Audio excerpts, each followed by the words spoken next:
Hi, I'm Dawn Campbell, and today I'm going to be talking on the topic of bitterness. I noticed when I was doing my search for information online that many times the topic of forgiveness would come up.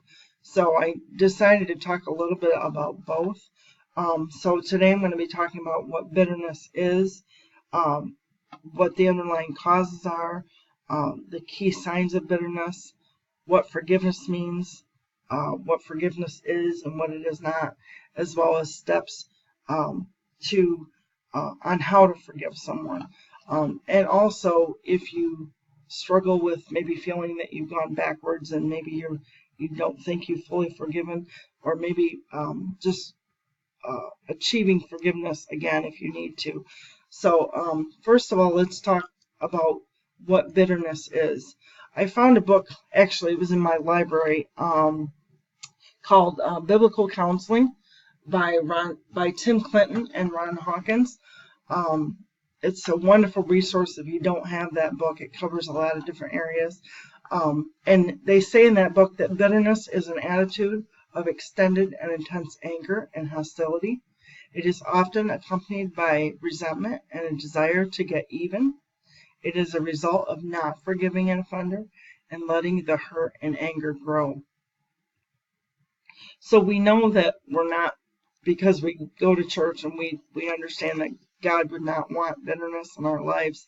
I went ahead and looked up a couple scriptures that apply to the topic. The first one is in Hebrews. Looking diligently lest any man fail of the grace of God, lest any root of bitterness springing up trouble you, and thereby many be defiled. And then also in Ephesians, let all bitterness and wrath and anger and clamor and evil speaking be put away from you with all malice. And be ye kind one to another, even as God, for Christ's sake, hath forgiven you. So let's go ahead and look at some causes of bitterness. The first one is unresolved anger. Ephesians 4:26 says that we can be angry and not sin. But when anger is unresolved and allowed to ruminate, it turns into bitterness. The second one is inability to grieve. Relationships that do not live up to expectations and that fail to meet a person's needs can result in feelings of loss and sadness. When people are unable or unwilling to face the reality that their needs are never going to be met by a certain relationship, the result can be bitterness. Third, lack of control. When other people do not meet a person's needs, he or she can become obsessed with thoughts like, if only they would just do this. But people can never do what someone else desires or expects, and they can't be made to. So, at this point, I think it's a good spot to stop and tell you why I chose the topic of bitterness. I can relate to what Doug said yesterday in class. He had someone in his congregation that raised his hand and said, I'm struggling in this area, which is a pretty big thing to admit. But when I was trying to figure out what all I would speak about with this presentation, I felt like the Holy Spirit said to me, I want you to share your story. So it's not easy for me. I've had trouble recording this because I keep crying. And for some reason, the preparation for the presentation has not been that difficult. But when I start talking about what happened, the tears come. So I apologize for that.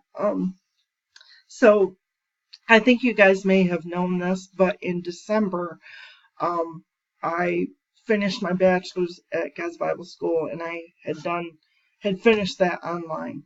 So that was a year ago this month. So at that point, I knew I had a decision to make. If I wanted to be in the graduation, I needed to wait till spring to walk at God's Bible School, or I could have a celebration party here in Michigan. So I was praying about what to do, and I had other family members that were going to be graduating, and I didn't want to have a conflict as far as, everything working out and people knowing where to be when and all that. So I decided that I would have a party here in Michigan.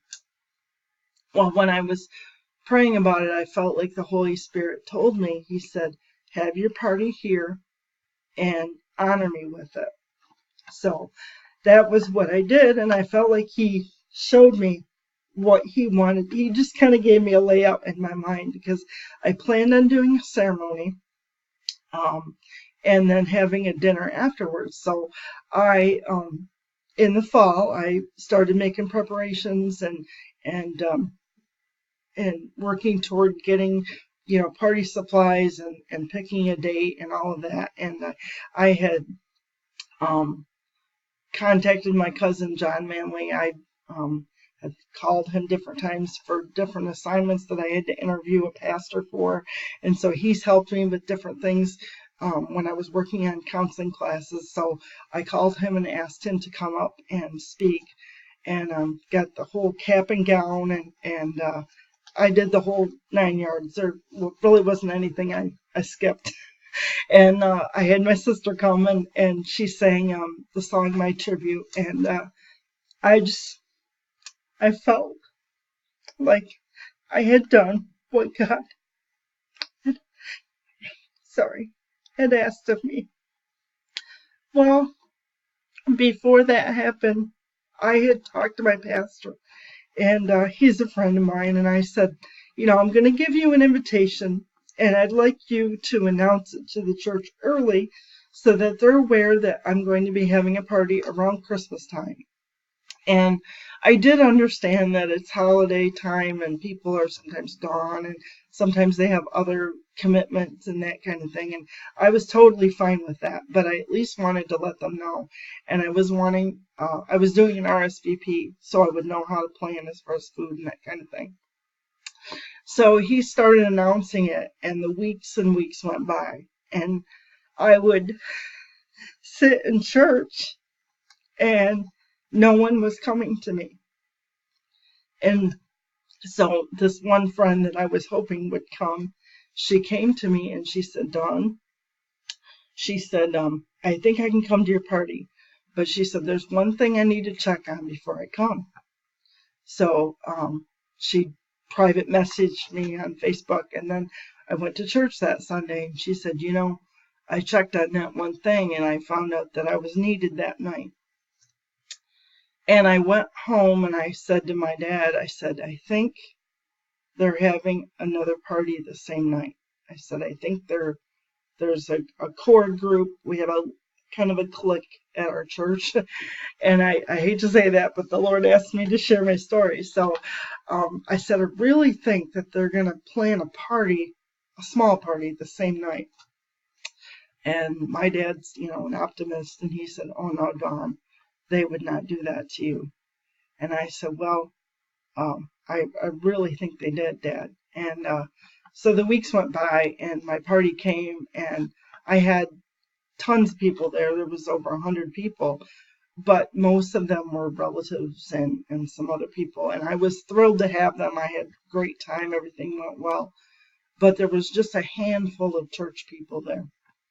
And I found out later that they did, in fact, plan a party the same night. And it hurt, and it still does. And so I have tried to get over this. It's been difficult, and I know that Dr. Graham was teetering on whether to have us do this assignment, and I thought, I really would rather skip it, but I knew that that it would be better for me if I read on forgiveness and learned all that I could, because I've not ever been down this road to this degree before. So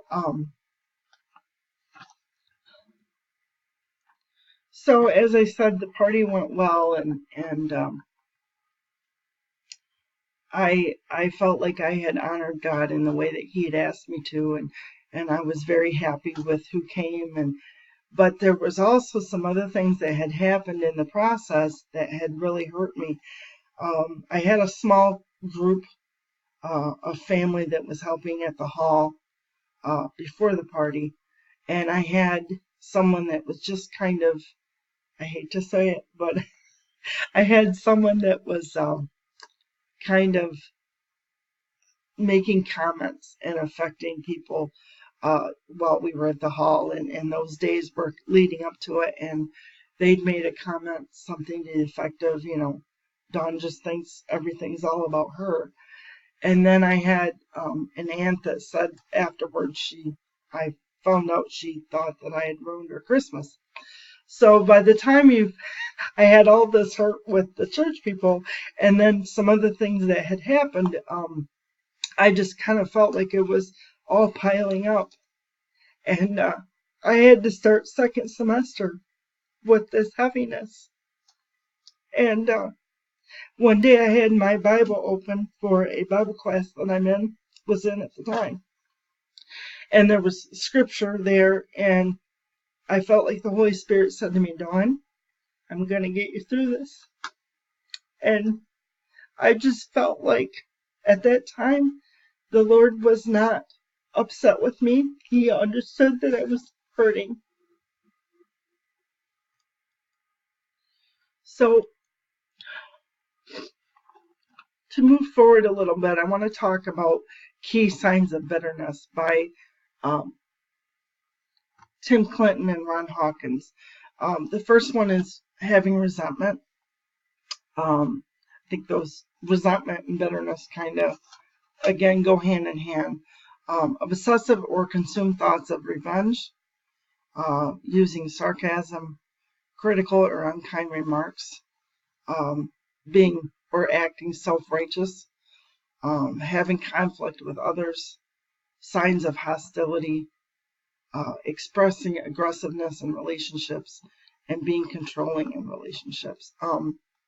Some of these I've struggled with.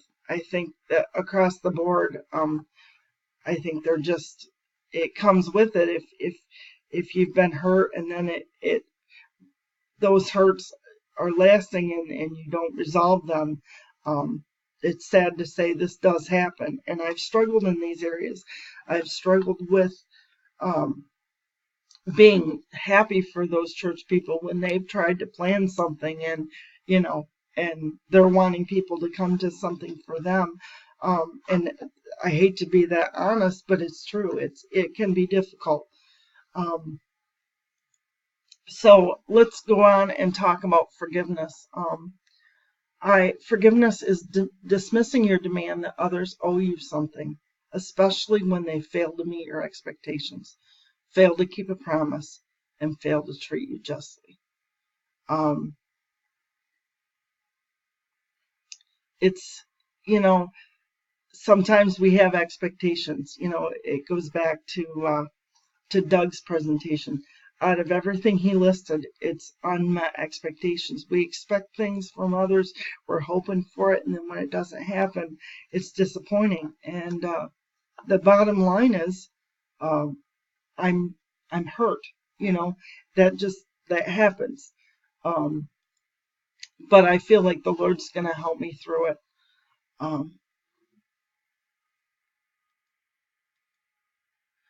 Okay, so